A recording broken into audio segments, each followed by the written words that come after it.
Colten, Firehouse Pest Services. Welcome to Landlord Confidential. Thanks for having me. I appreciate it. Let's start with a softball. Okay. Where were you born? Gilbert, Arizona. A local native. 4th generation Gilbert native. Wow. That's rare. What high school? Mesquite High School. Okay. Yep. What's your favorite part of Gilbert then? Can I start with my least favorite part? Yes. My least favorite part's seeing, man, when I went to high school, when my parents went to high school, there was absolutely nothing here. But when I went to high school, it was just Dairy Queen, Oregano's, and there was actually a restaurant, Gonzo's. I don't know if you guys know Luis Gonzalez, baseball player. Mm-hmm. He had a restaurant down here. And I used to go there as a kid. Every time after the D-backs game, we used to go see Gonzo after the games. And then my family's the Gilbert Barbershop has been there for 60 plus years. So that's pretty much all that was down in downtown Gilbert. Now you can't even go down there on a weekday or weeknight. It's insane. Without having an hour and a half wait. So that's my least favorite part. But my favorite part of Gilbert is no matter how big it's going to get, it always feels like a small town to me. Mm-hmm. I'll go to QT. I'll run into 2 family members. I'll go to Lowe's across the street. I'll remember it's like a high school reunion. I'll see 3 people I know. Or I'll go down to downtown Gilbert and I know a lot of people. So it always feels like a small town. And I'm very grateful for living about a mile from downtown Gilbert, where I went to high school too. And I bought my first house there. And it's a cool place to live, definitely. It's tough to deal with people, but I'm sure it's been amazing to see your property value increase with all that. That is right? true. I cannot. I'll tell you what. I cannot afford what I'm in now. If I was trying to buy a house, it's insane. It's crazy. I got lucky because I bought it during COVID, and the rates were phenomenal, and the property value wasn't as high as it is now. But I'm sure you've seen a skyrocket over Yep. the last few yeah, years. about though, right? 150,000, I think it is, or something like that. So, That's awesome. Congrats. yeah, thank you. So you own and operate Firehouse Pest Service. Sure do. It's been 7 years now. I own it with my brother-in-law. He's a local firefighter here in the valley. That's where we get the Firehouse Subs name. Yeah, it's been a whirlwind. We're full pest and termite company here in the valley. We service from Surprise to Florence, and we're kind of the one-stop shop. We don't handle bees or rodents, but if you come to us, we do have great partners in the industry that we do refer out a ton of business to as well. And how'd you get your start in pest control? Got started. I was planning on being a firefighter. As you guys know, probably a lot of firefighters have side businesses. So going into with my brother-in-law, he came up to me and said, "Hey, do you want to start a pest control company? How hard can it be?" And it's like, "Sure." And being a 19-year-old coming out of high school, and I was like, "Sure, why not? Let's do it." We did it. He had a full-time job. I worked at the restaurant in downtown Gilbert and ran that full-time, and then sprayed before and after. I tried to get business before and after serving tables too. So that really taught me the customer service side of being a business owner. And then COVID hit, and we blew up that year, and I decided not to go the firefighter route and just be the business guy. And I was lucky enough to have a smart brother-in-law with me as a great business partner. And here we are now, 4 years later, year 7, and it's going good. Wow. Let's start with then, what's your least favorite part of being a business owner? My least favorite part, my favorite part is taking care of my employees and knowing I'm providing food on their table and for their husband or their wife or their family members. My least favorite part would be to let them down, to be honest with you. I sometimes get choked up because I don't want to ever let them down. And I want to be the best business owner I can and the best boss or team leader that I can for them. So that's pretty much I would say, least favorite part of business. I don't really have a least favorite part of being a business owner. There's a lot of cons to it, but there's way more pros than cons, as you guys know. Making my own schedule, doing things how I want to do them, not doing the 9 to 5. Taking vacation when I want to take vacation with my kiddos, being home every night on time for them. Things like that is just, you can't beat it as a business owner. So I hope that answered your question. Yeah, definitely. What is your personal and professional growth then looks like? Is going from working in the restaurant and being a solopreneur, doing everything on your own, to now having a team of We're at 8 right now. 8. Eight and You 8. said you run 10 trucks in the field? Yeah, they're give or take. They're not all operational, but yeah, give or take that much. So pretty much the growth of being a business owner is just trying to learn and grow every single day. So like starting off being a server and a waiter, that customer service, like I was telling you guys earlier, is making sure every table, no matter if you're in the weeds with 20 tables by yourself and you're managing a couple other servers as well, doesn't matter. Those tables don't care. They want their drink when they want it. If their iced tea is at halfway, they fill it up without even them asking. If they want more chips and salsa, get them more chips and salsa without them asking. Provide value for them, making sure their experience is great at eating at a certain restaurant. And same thing with Firehouse. We implement that every single service. When people use Firehouse, I don't want to, hey, I have a bug guy, I don't know who they are. I want them to know, hey, I use Firehouse. It's an experience every time I use them. Like I talked to you guys about, we send crumble cookies when they reach out to us. Just even if they don't go with us, thank you so much for your interest in Firehouse. Here's a crumble cookies for you and your kids. If they graduate high school, if we find out for one of our customers, their daughter graduated high school, we send crumble or flowers for them. At the actual service, we provide a pamphlet with every document and everything what we did with the fly swatter, doggy treats for their dogs.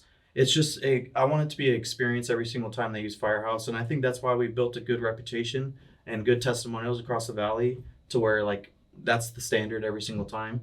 So again, I hope it answered your question, but that's Absolutely. Experience in a restaurant and experience as a pest control owner. I want that customer service top tier. We were blown away when we looked at your Google reviews when we first met you. 490 reviews, and you have a 5 out of 5. Like, that's unheard of in the trades, let alone the pest control industry. So, like, that tells me you've got your team built on that same strategy and philosophy. How did you accomplish that?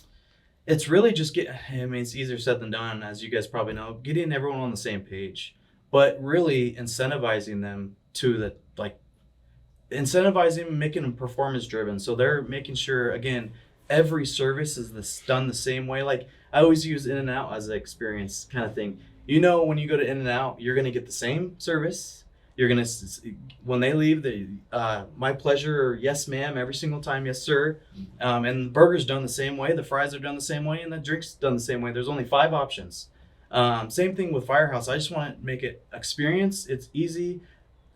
We have built out SOPs for every one of our technicians to where they know every single service that they need to get the de-webbing done, the dusting done, the inside and out, asking the customer every single time if they have any issues, and then laying those granulars down, providing those pamphlets, those fly swatters, the dog treats every single time. And that's pretty much, if you follow those steps, no matter who you are, you're going to do a good job, and with a smile on your face too. So making sure everyone's on the same page and just buying into the end goal of just being the best in the valley is what we've kind of preached. Yeah, well done. So things inevitably go wrong. What's your reaction when things do go wrong? How do you make it right for customers? I just always find a solution for them. If we're not a good fit, we're not a good fit. But providing maybe that value of, okay, let's figure out a different way. Maybe a customer is pretty upset that we can't get rid of the scorpion issue. Okay, let's provide 2 free services in the next 2 weeks to stay on top of that. Provide crumble for them, or provide something to make their day a little bit better if their daughter got stung by a scorpion and her foot's numb.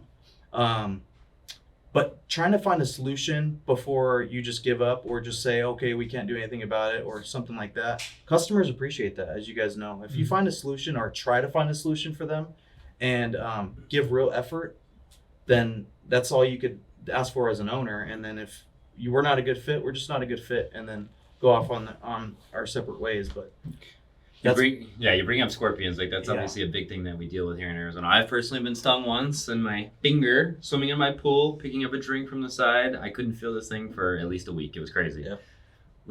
But I've noticed, I've been in a property where there's a ton of scorpions. I moved literally 3/4 of a mile down the road, and I've never seen a single scorpion there. Like, what's with the inconsistency? Why do you see scorpions in some places and never in another location? Yeah, that's the $1 million question. But what we tell our customers is there's so much construction around certain areas that could bring out scorpions. Certain landscape could bring out certain scorpions. Citrus trees could bring out scorpions. There's so many different factors that could bring out scorpions in different areas. And you could literally, like in my neighborhood, for example, it's a great example is I'm in a little pocket there's a school, and then after the school, it's all within the same neighborhood. On the other side of the school, we have about 30 customers. On my side, we have nothing because there's no scorpions. The scorpions are all on the other side of the school. They just decide where they want to hang out and they stick to it. Yeah, and it's just there's a canal next to them. That's another resource. That's another resource for them. So that could be it. I mean, there's so many different factors, but that's a good question. I'm not sure why in different areas they're worse than others, but You mentioned like that can be probably challenging to get rid of. So like, what are the most effective strategies for mitigating a scorpion issue? yeah, that's a good question too. So I've realized a lot of companies here in the valley, our customers will call us in and, hey, I've had 40 scorpions in the last month and I see 20 a week. I have a pest control company. They just can't get rid of them. We have a specialized process, and I call it attack mode when we have a scorpion issue. So we're like I said, we're granulating throughout the yard. That's rocks and grass. That's eliminated the food source. So that's crickets, anything that scorpions are after. Cinder block walls are huge harbage areas for scorpions. So we're dusting inside those walls, making sure they're coming out. And then we apply that barrier product specifically for scorpions around the edging of the house, inside and out. And then around the hotspot areas, like in river rocks, in the yards, or like pergolas, or people have pools. That's a huge harbage area for scorpions. Anything we call it hotspot areas in the yard, we're spraying, get rid of, and then we're consistently coming on a every other week basis or a monthly basis until that's controlled, and then we're every other month going forward or something like that. So something you really have to stay on top of. You're not just going to do one treatment typically. And scorpions are actually very smart. So you have to switch out your products every 3 to 4 months. Really? So that's a huge thing that people don't do. So they get used to that sense and that spray. And like know how to avoid it. And Really? It doesn't affect them as much. So that's why you got to consistently change chemicals on them and be smarter than the bug. The most fun way to do it is just to get a black light out in the middle of the night, right? And just go hunting. With a little torch. Turn your kids into hunters. Yeah, that's right. Nice. It's free. Termites are another big issue in Arizona. So what's your treatment protocol for termites? That's huge right now. I mean, with the sporadic rain we get, like last year, I think we got a couple days of rain, and this year we've already got a couple weeks of rain.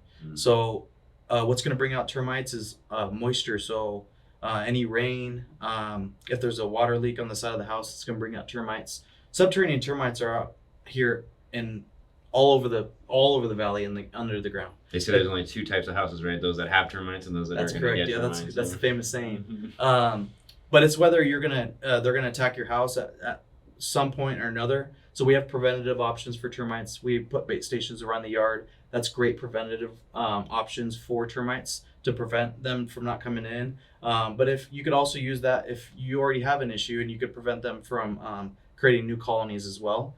But the most effective and popular decision for termites is really our liquid treatment. So we're treating around the barrier of the home. We're trenching any rock or gravel, and then spot treating any areas inside or any areas in the garage by drilling on the foundation 12 to 18 inches apart to get the chemical underneath the foundation of the home where the subterranean termites are living. Or if they're hanging from the ceiling, we're drilling around that tube, foaming inside that wall. That foam expands and they take it back to the queen ant, and it kills them off in that area. And then we're still doing that barrier treatment to get the source, attack the source.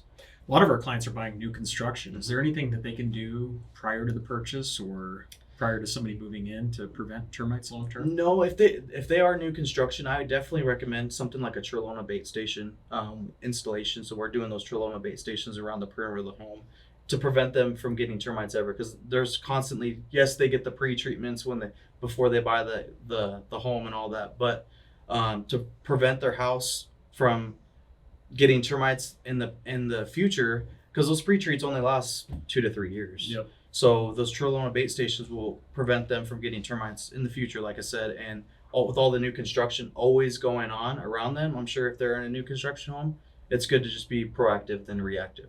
Mm-hmm. Speaking of new construction, like a lot of these new construction homes have a built-in defense system, right? Mm-hmm. Like how does that help to improve? I only know of 2 companies here in the valley that can access those. But I've also had some pretty some horror stories with them bursting with the heat inside the walls. So we have never pumped chemical in those tubes, but I know with those tubes you still have to treat the outside of the home. Yeah. You still have to treat the landscape areas, the exterior foundation, even if you're pumping chemical in the walls. Yeah. So You definitely want to keep the soil away from any wood contact, right? What other Right. practical steps could you do to prevent it that a homeowner could do? for termites, correct? Yeah. Yeah, like you said, they're any soil, but they're also attracted to wood. So if there's like wood pallets on the side of the house, you're gonna get termites that are all over the wood pallets. Or we get a lot of calls with them all over the trees. So we do treatments. If the tree is close enough to the house, we do recommend treating the home as well. I'm sure you guys know that too. So really, there's not really any preventative home things that you could do other than getting the bait stations installed, or just waiting till maybe a tube pops up and correcting it at that time. Because the good thing with subterranean termites, if you see a tube pop up, that's a good indicator, hey, you need to get it treated. It's not already rotted away your whole house just because you see one tube. You know what I mean? That's just a good indicator you need to get it treated. So that's probably the fastest way to get rid of something. I wouldn't preventing them from coming there. You're never really going to prevent them from coming to your house, but it's just a matter of when, not if. Yeah. I know I moved here 15 years ago from Illinois, and my first house that I lived in, I saw a roach that was literally this big. It surprised the hell out of me. I'm like, what is this thing? Where did it come from? Like, what are those, and where do they come from? Those are usually the bigger roaches or sewer roaches. So Yeah. they're coming from their drains or your pipes. Again, I keep reverting back to any new construction, any moisture. If it rain, I even get them at my own house being a bug guy. I'm probably my wife's my worst customer because it's like a mechanic never fixes their car. I never spray my house. Right. So I get a sewer roach every time it rains. And but yeah, it's just coming from moisture, or like if you water your grass a lot and there's some puddling in the grass, you'll get some sewer roaches coming out of the ground, American roaches. So that's a simple application around the perimeter of the yard. And maybe we put some dust in the drains. That helps. The dust actually floats on top of the water in the drains, and that really helps the sewer roaches from not coming up the drains too. Freaking out your wife or your husband or anyone or your kiddos with that. They're massive sometimes. So Yeah, those big roaches are obviously terrifying. You see those, but I've heard that like the smaller German roaches are actually the ones that you should really be afraid of. Yeah. The little German roaches is kind of what you want to steer away from, and if you notice something like that, I would definitely get a professional out there immediately, because they do multiply over hundreds, sometimes overnight. So if you're not staying on top of that, I would definitely get a professional out there, assess the type of roach you're seeing, and have a good treatment action plan going forward. Definitely. So if you have roaches, like don't plan on one treatment, right? It's going to take multiple. Yeah, so especially, I mean, the sewer American roaches, that's one treatment. Should be one treatment. And then the German roaches, we go on a weekly basis. So we're not spraying at all for roaches. We don't spray at all. They sense that spray. We bait and dust. Then once you get it under control, then you could spray, and specifically for roaches. But you got to have them pick up something. So any granulars, bait, or dust, they're picking up and taking it, and it mitigates the influx overnight of the multiples of the roaches too. So once you bait them and dust them, and you get them down to a certain amount, then you could start spraying, and it kills them all off, and you don't need to worry about them multiplying overnight. Another surprising experience I had when I moved here were the fire ants in the backyard. Yes. Those things hurt. Now that I've turned up the watering in the grass, like those things pop. They are out. vicious. Yeah, my kiddo. I make sure my kiddos have some socks and shoes on when they go and play in the grass, because they're hidden too. Yeah, they sometimes. are. Is My there a kid- treatment for those, or is that just we have to deal with those? In No, Arizona? absolutely. There's a treatment. There's granulars. We put granulars all over the ant hills, and they take the queen ant takes it, or the ants, the soldiers take it back to the queen ant. It kills all out the whole the colony. the colony yeah. off. Yeah. Yep, thank you. Yep. So it kills them all off, and it usually takes about a day or two. You just gotta keep that area dry so the granulars don't soak into the ant hill. So if they're in your grass and you're watering, you should probably stop. At least watering. 24 hours. Yep. That's the mistake I've been making. Yeah, I was just in the backyard a couple weeks ago with my son, and he's playing around, and suddenly I noticed something black on him, and he, like, in the matter of a couple seconds he had to have at least 15 black ants on him. Yep. And that's why you'll see them a lot of the Terrifying. time. Again, it's a moisture pest, so that's why you'll see them underneath like trees a lot of the time. because they're always watering the trees. That's why we don't turn off any sprinklers under the trees, and we put the granulars on top of the handles, and it completely demolishes it for us. Another thing that I notice a lot of are the pigeon problems that we have here, where they seem to nest in homes and then the droppings and stuff. And it's like I've seen people put up spikes and stuff, but then they seem to come back still. Like, what are the unfortunately, we don't handle pigeons, us as a company, but we do have a great company that we refer our clients to. Like, they'll put them. A big thing right now is put them around solar panels, like the netting. For pigeons, or they'll put the spikes that you guys have seen, or I've also seen the reflectors. So you see like the reflectors on top of like Circle K gas stations. Those are all like bird remedies, repellents that I've seen. I've seen apartment complexes where they'll hire a falconer to come out. They'll bring the falcon out and just hunt the pigeons. Oh, that sounds fun. They get rid of the problem pretty quick. That's cool. I've seen a lot of owl statues and stuff. Owl statues. But those pigeons, man, are ruthless sometimes. They don't care. They don't care about that. Yeah, those are probably going to keep away their woodpeckers and stuff. But not a pigeon. I'm curious. You said you don't take care of bees. Like, what about bees is special that you don't feel you're special? So bees, rodents, and pigeons are a big one we don't take care of. We want to, like I talked about. I keep bringing it in and out, but they're very simple. They keep it straight to the point. We just want to be the best pest and termite company. We take care of bed bugs, roaches, little odds and things like that. But we just want to stick to two things and be great at that and dominate that. Maybe down the road we'll look into other services, but if I try to train all our guys on different services, they're going to be okay at this, okay at that. I want bad A termite specialists and bad A pest control specialists, and not have to worry about anything else. So that's to answer your question. I don't want to. I rather let them take care of it. They're like the bee company we refer out to. They only take care of bees. Some of the rodent companies that we refer out to don't take care of termites. So we cross refer all the time to companies, and then same thing with pigeons and vice versa. So that's to answer your question. I just want a pest and termite company for now. Makes sense. A lot of our audience are small business owners. Like, how do you grow your small business? Like, what's your strategy there? So and you guys probably could all attest to this, but the hardest part as a small business owner is getting your name out there.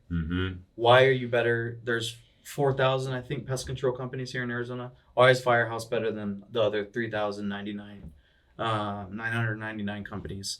That's really the hardest part, is to grow in this market. There's so much work for everyone to go around.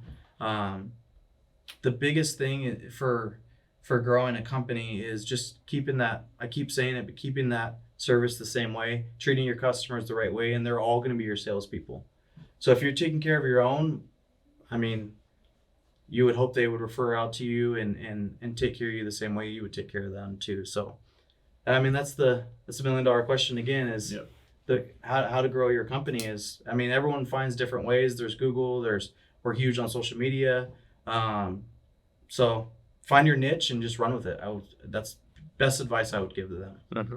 So that was kind of all over the place answer, but yeah, it works. That's our strategy too. Word of mouth plus content plus providing value to customers and getting referrals. So yeah, absolutely. And there's so many, as you guys know, there's so many ways you could get business nowadays. There's all these home service apps that we get leads from. There's Google that we could pay thousands of dollars to for every lead. There's social media, the more organic way.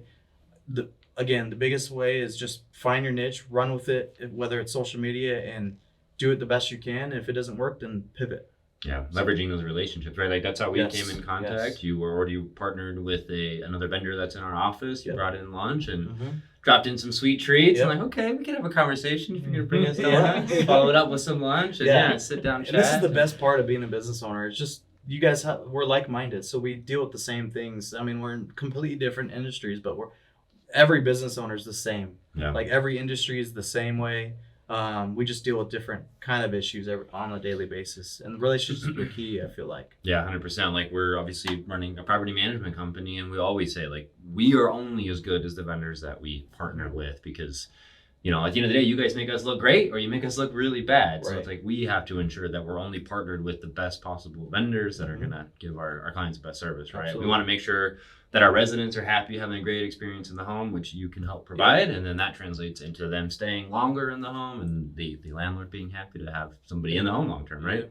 Well, awesome. Yeah, thank you so much for hopefully coming and that was talking with good. us today. Hopefully Colten. that my answers weren't all over the place. No, absolutely. Appreciate your time today. Cool. If people want to reach out to Firehouse Pest Service, how can they get in touch with you? Absolutely. So Firehouse Pest, singular. So firehousepest.com is our website. Firehouse Pest again is our Instagram. We're on Facebook, Firehouse Pest Control Services, and then you look us up on Google. Our office is located about 2 miles south of downtown Gilbert. And again, we service from Surprise to Florence. Give us a call if you ever need anything. Great. Yeah. Thanks Thanks for so having much, me, guys. Colten. I appreciate Appreciate it. Thank you.